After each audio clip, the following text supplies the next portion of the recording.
And as a result of this, now on long journeys, when you doze off, well, you get support on both sides and you don't basically go while sleeping and wake up with a sprain in your neck. So yeah, good feature.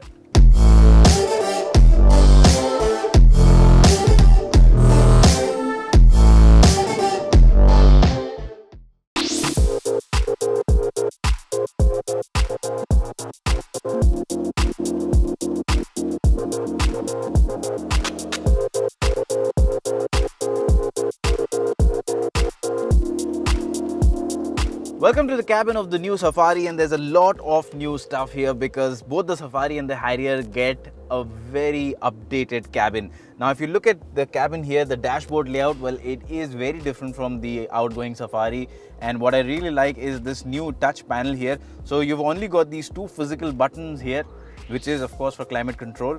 Beyond that, everything is a capacitive touch kind of a button, and when the ignition is off, it's a completely black panel. Only when you switch it on, all the buttons come to life.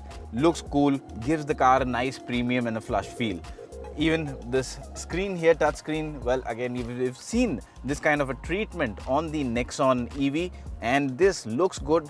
It has this nice floating effect, goes well with the overall design of the dashboard, and in terms of usability too, the interface is quite easy to use, the touch response is quick, and the resolution is also sharp.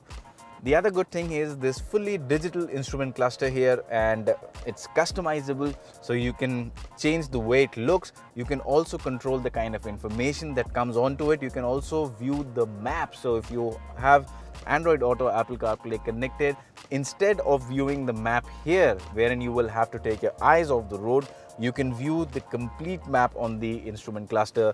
Just lets you focus more on the road. So that's a nice thing to have, something that we are used to seeing in luxury vehicles. So it's good that Tata Motors has brought this in to the more affordable segment. If I talk about the finish here, they've tried to give it a wooden finish. It's a fake wooden finish. So well, it looks good, but the moment you touch it, I think this is an area for improvement. It doesn't give you the kind of tactile feel you expect from it. But the leather finish here is quite decent, I must say. Even the leather seats that have been given here, the finish is good. The seats themselves are quite good, very comfortable, what you would expect in a Safari. By the way, not just the front seats, but even the middle row of the Safari 6-seat variant are cool. So the 4 seats here, 2 here and 2 in the middle are cool. Of course, if you opt for the 7-seat version, then only the front 2 will be cool. So lot of features, gets wireless charging, gets this new rotary selector here for the modes that you can select. Also, you've got this nice big panoramic sunroof, and it's a connected vehicle, so you can access a lot of information and do a lot of stuff using your smartphone, which includes things such as tracing your vehicle, looking at the vehicle status, the fuel, and you can geofence it. A lot of that is completely available in both the Safari and the Harrier. So that again adds a lot to the overall driving experience. One good thing that I really like is, while you get a USB port here, you get a Type-C 45-watt fast charging outlet. That is something good, because usually car chargers are very slow. They take a lot of time. So 45 watt here, it's a good thing that Tata Motors has done. One other major new thing is this new drive selector. Again, it's got a nice design to it, and it's pretty easy and simple to use. And yeah, again, something that we are used to seeing in luxury cars, but there it is in the Safari. So in terms of the cabin experience, I think it's a very well put together cabin up front.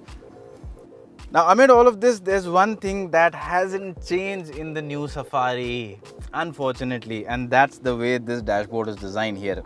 Now, every time when you're driving, well, if this is an automatic, so the effect is less pronounced, but the knees constantly hit this area, the place where it's curved. And like I said, automatic, so the effect is less. But if you're driving a manual, well, in that case, the problem is going to be more pronounced, because every time you operate the clutch, there is a possibility of your knee hitting this point again and again. Things that could have been better include some of the plastics, like for example here, the way the plastic has been cut even inside the instrument cluster, some other bits around, even on the outside, the exterior grille, the way the pattern is painted. So these are things that just take away that last percentage of finesse from the vehicle, but otherwise I think it's a very nicely put together cabin. Now the Safari hasn't changed in terms of dimensions or the wheelbase, so the space that you have inside the cabin remains the same, which is not a bad thing because the Safari always had a lot of space and it remains the same. Like you can see, it's a 6-seat version we've got here, and as a result of all of this, it's very easy for me to find a comfortable seating position. I can also change the amount of space I have. I can push this forward, take it back, adjust the recline. I have a armrest for me. A very nice inclusion in the feature list is this new headrest in the Safari. Well, this is the one that you get in sort of the business class airplane seats. So you can curve this, and as a result of this, now on long journeys, when you doze off, well, you get support on both sides and you don't basically go while sleeping and wake up with a sprain in your neck. So yeah, good feature. So combine all of this with the fact that you also have ventilation in these seats here. What you get is a brilliant middle row experience. So you can easily be chauffeur driven here. You can choose to drive the car. If you want to seat more people, of course, you have the option of the third row. But overall, I think the Safari comes across as a very comfortable vehicle, and one of the highlights in this new vehicle is this boss mode.